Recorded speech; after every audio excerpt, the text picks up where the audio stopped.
Hi Pisces! Welcome pa sa ating channel at ito ay inyong daily gabay tarot reading for February 6, 2025. Please be reminded kung naka-resonate kayo, comment down.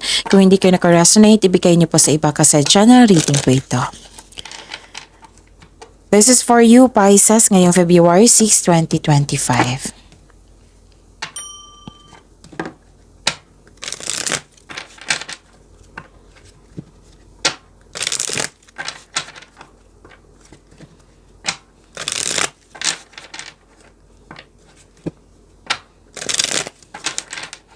Para po ito sa inyo Pisces ngayong February 6, 2025. Maraming salamat po sa patuloy na tiwala suporta sa ating channel at maraming salamat din po sa mga hindi nag-skip ng ads. Gamitin ang reading na ito bilang gabay lamang sa mga hindi pa nag-subscribe. Subscribe na po kayo at click bell notification para malaman nyo na may bago tayong video. Para sa mga gustong magpa-reading po, may lumabas dyan sa screen nyo ngayon. Panoorin nyo po at sundin ang instruction. Spirit Guide, mga ganap pa para kay Pisces ngayong February 6, 2025. I need 3 cards po.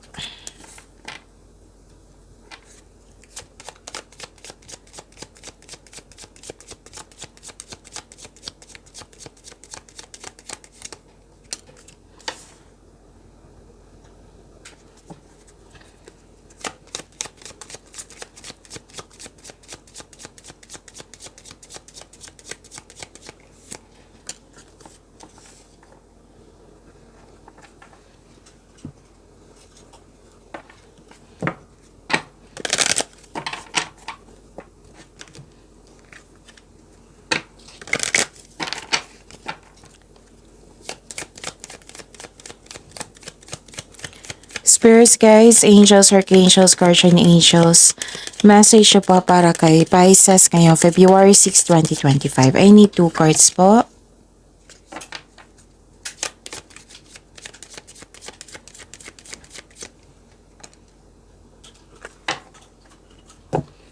Okay, Pisces. Ngayong February 6, 2025, may kausap ka dito. Pwedeng mother figure, elders, wiser, amo, boss. Nag-uusap kayo regarding sa iyong career and finances at sa big business. At nakita ko dito na may protection, authority, and anong tawag dito? Power. Bumalik yung confidence mo. Tapos may dumating na opportunities po na kailangan nyong pumili, kailangan nyong magdesisyon. Tapos may malalaman kayong sekreto sa araw ni ito. At some of you nag-aaral dito nag-self-study, nagbabasa ng libro, nagbabasa dyan sa internet para may makuha kayong kaalaman. So, spiritual understanding, sabi pa ni Archangel Raziel, I am bringing you esoteric information and symbols and helping you understand spiritual truths. And victory, wow, sabi po ni Archangel Sandalphon, your prayers have been heard and answered. Have faith. So, answered prayer, ang ganda, Pisces. Spirits guide na po yung energy ni Pisces ngayong February 6, 2025.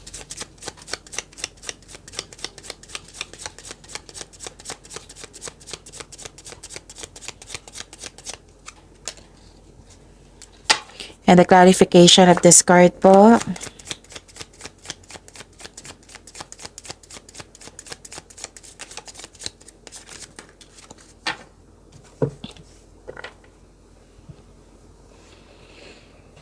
Kung may narinig kayo or may nakita kayong repeating message, meaning to say pinupush ng cards niyan kasi ang ilan sa inyo hindi pa binigyan ng atensyon. Na kung maaari din po, bigyan niyo po ng solusyon at aksyon. Remember, okay. Remember, Pisces, at the end of the day, alam mo na ikaw lang taong may kakayahan at responsable na gumawa ng sarili mong katotohanan at kinabukasan. So, ano yung energy ni Pisces?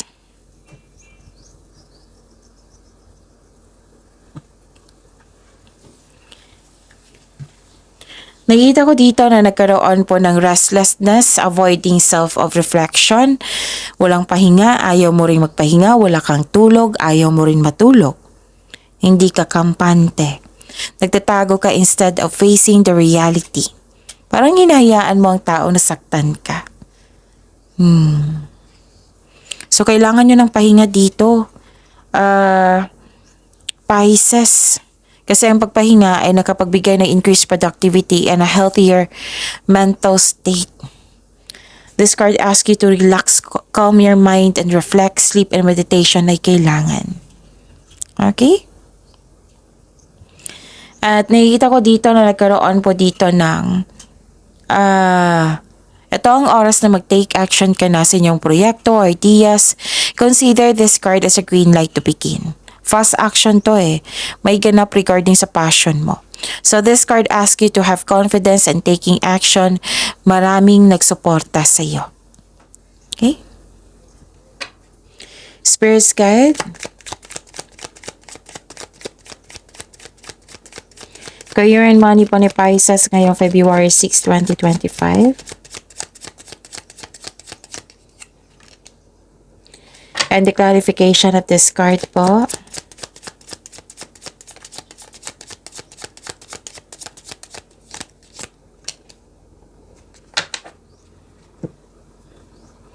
Okay. Nakikita ko dito na nagkaroon po ng use your inherent skills to create opportunity. Kung may balak ka mag-start ng business, now is the time. Know your worth when negotiating for a raise or contract. Yes, may nakita akong contract dito. This is also means a signing of contract. Wow, granted yung manifestation mo. Pisces, may parating na blessings. This is to remind you na this coming opportunity will be used for clear intention at pagbutihin mo ng pagbutihin mo para mag-succeed ito. So, you're a very talented person. Lahat gagawin para makuha ang gusto mo. So, please know that you are divinely guided. With the divine assistance, all things are possible. You can make your imagination real. Kailangan po ng pagbalanse sa inyong kaperahan dito. So, check your money now. Okay? So, this card asks you to save money, control on overspending. Pwede din may tension na ganap, kaya mag-ingat. Pwede din may concern kayo sa taong irresponsable. Regarding to sa career and money nyo, ha? Spirit's Guide, Love Life, Self-Love, Partnership, and Romance ni Pisces kayong February 6, 2025. And the clarification of this card po.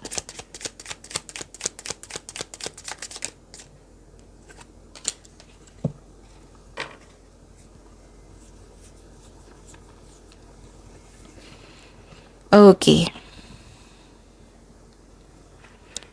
Maraming salamat po sa patuloy na titiwala at suporta sa ating channel at maraming salamat din po sa mga hindi nag-skip ng ads. Na-stuck ka sa nakaraan, sa mga nangyari na-stuck ka sa past mo. Pwede din nagkaroon ng delay sa mga plano mo in terms of future plans. Feeling mo na trapped ka and unable to progress without really understanding why. So, this card advises you to accept and move forward. Kasi hindi na yan mababago yung mga nangyari na. Kailangan mo lang itong tanggapin na nangyari na ito at kunin yung learnings sa mga nangyari na. Kunin mo yung wisdom message sa mga nangyari na.